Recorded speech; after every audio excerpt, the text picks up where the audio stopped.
अलगाववाद की भाषा घर के अंदर जब तक दो भाई रहते हैं और बैचलर्स रहते हैं तो कभी नहीं पैदा हुई। दोनों को लगता है अरे माँ है कोई दिक्कत नहीं, तुम इसको रोटी खिलाओ हमको रोटी खिलाओ, ये पैसा पकड़ो, तुम्हें जो करना है करते रहना। लेकिन जैसी शादी होती है हर आदमी के दिमाग में ऐसा क्या घुस जाता है आज तक समझ में नहीं आया मुझे, क्योंकि गृहस्थी का अनुभव नहीं मिला मुझे।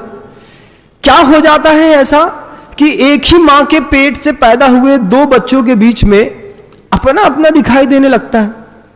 अपने अपने तो ये दो भाई थे, पत्नी जीवन के 25 साल बीतने के बाद आई और तुम्हारी मृत्यु से पहले तुमसे अलग हो जाएगी। मतलब पत्नी जीवन की वो कहानी है कि किताब के कुछ पन्ने शुरुआत में नहीं थे और अंत में नहीं थे, बीच में पूरी किताब तो तुम्हारी थी। मां तुम्हारी थी, भाई तुम्हारा था। ये पत्नी के आने के बाद ऐसा क्या हो गया? कोई बुरा नहीं माने मेरी बात को मां बहने, मैं किसी मां और बहन के बारे में कोई भी कटाक्ष नहीं कर रहा हूं।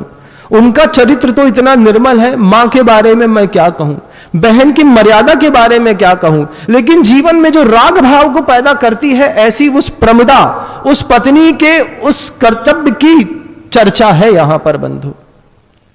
वो जैसे ही संसार में आती है तो निंदा का छठवां पहाड़ा घर के अंदर पढ़ा जाने लगता है, धीरे धीरे अलगाववाद का।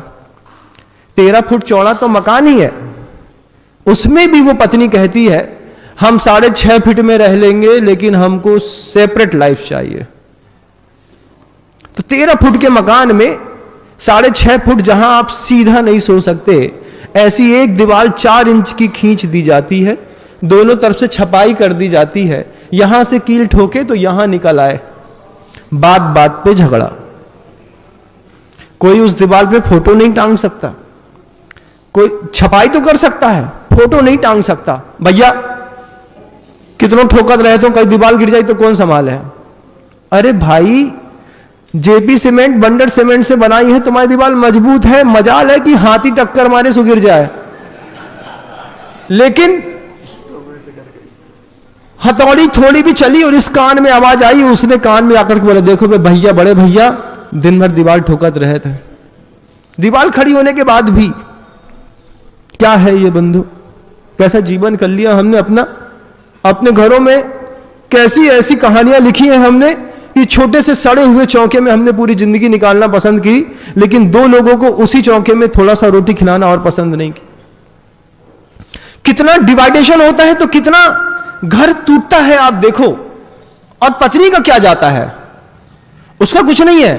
दोनों भाइयों को अलग अलग मेहनत करनी पड़ती है, दोनों चौके में एक एक रोटी और खराब होती है, दोनों चौकों में एक एक काम वाली बाई और लगती। वही काम वाली बाई जो कल तक 6 लोगों का काम करती थी, अब वो कहती है भैया 800 तुम्हारे लेंगे और 800 तुम्हारे लेंगे। कल तक उसको 1000 रुपए में वो 6 लोगों का काम करती थी, अब तुम्हारे बंटवारे के चक्कर में तुम्हारे घर का 600 रुपए उस काम वाली बाई को ज्यादा जाता है। दो तरफ सब्जी आती है, दो तरफ गैस जलती है, दो तरफ आटा गलाया जाता है, दो तरफ सुबह शाम की सब्जियां रोटी सड़ती हैं, दोनों तरफ का आटा खराब होता है। पत्नी का क्या बिगड़ा?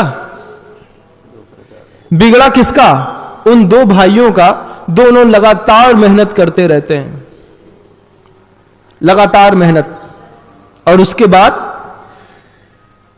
रिजल्ट हाथ में आया, जवानी पूरी खोई, बुढ़ापा नाश किया, और अपना भाई जिसको हमने जान से ज्यादा संभल करके पाला था, बड़े भाई हमेशा अपने छोटे भाई को बच्चा जैसा पालता है बंधु। कभी बड़े और छोटे भाई ने छोटे भाई को कभी ये नहीं देखा कि छोटा भाई है। बड़े भाई के अंदर प्रकृति प्रदत्त ऐसे गुण आते हैं कि वो अपने छोटे के लिए अपना बाप बन जाता है। बोले तू बच्चा है मेरा, जैसे एक बच्चे को पालते हैं ऐसा तेरे को पाला। लेकिन वही छोटा भाई पता नहीं क्या हो जाता है कि निंदा की कहानी बड़े भाई के लिए कहता है कि बड़े भाई तुमने किया ही क्या।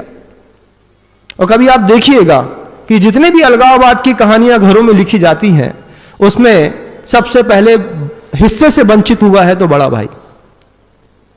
कहीं कहीं कोई कुटिल अपराध ऐसे हो जाते हैं कि बड़ा सब समेट करके धर लेता है, नहीं तो हमेशा जिसके ऊपर ज्यादा भरोसा रहता है, अश्रद्धा, अविश्वास, अलगाववाद की सारी कहानी वहीं पे गढ़ी जाती है बंधु। तो निंदा छक्के अश्रद्धा हो गई, निंदा एकम निंदा, निंदा दूनी नकारात्मकता, निंदा तिया शंका, निंदा चौके अश्रद्धा, निंदा पंचे अविश्वास, निंदा छक्के अलगाववाद, निंदा सत्ते गुटबाजी। निंदा की दुनिया में 7वें नंबर पे आती है गुटबाजी। अब वो गुटबाजी बन जाती है कैसा कि पत्नी के मायके के लोग पत्नी के साथ हो जाते हैं और पति को अपनी तरफ खींचते हैं। पति को लगता है कि मेरी सास, अपनी मां को तो मां कहता है और अपनी सास को मम्मी जी। दोनों बहुत अच्छे शब्द हैं, मतलब कौन मां है, कौन, दो महिलाएं आए एक उम्र की और उसके साथ एक जवान लड़का आए और बोले मां, महाराज जी मां है और मम्मी जी है। हम समझ जाते हैं कि ज्यादा सम्मान तो सास को मिल सकता है, अपनी मां को तो हमेशा बच्चे ने लाठी मारी है। ये हमारी मताई है। और जे कौन है भैया? जे मम्मी जी।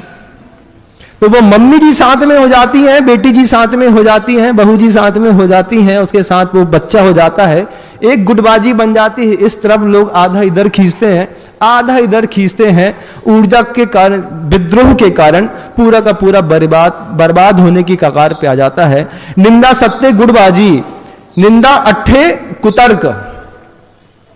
कल तक भाई भाई था, आज उसी भाई से अपन कुतर्क देकर के बात करते हैं। तुमने हमारी जमीन दबा ली, तुमने भी तो पैसा दबा लो, तुमने ऐसो कर लो, तुमने भी तो ऐसो कर लो। और दोनों भाई जब भी एकांत में जाकर के मंदिर में बैठते होंगे तो दोनों आंख बंद करके सोचते होंगे कि जब तक ये नहीं आई थी तब तक जीवन कितना पवित्र था, कितनी लंबी चौड़ी दौड़ लगा लेते थे, कितने अच्छे से मकान में सो लेते थे, माँ रहती थी तो कोई दिक्कत नहीं होती थी। ये कब हम लोग ऐसे हो गए, कब मेरा भाई ऐसा गंदा निकल गया। ये तो अच्छा हुआ कि पत्नी आई तो उसने मेरी आंखें खोल दी। अब आंखें खोल दी कि आंख में तेजाब डाल दी, ये तो भगवान मालिक है। भगवान मालिक है, क्या हो गया। लेकिन बर्बाद दुनिया में किसी भी समाज का हो बंधुओं, इसी तरीके से बर्बाद हो रहा है।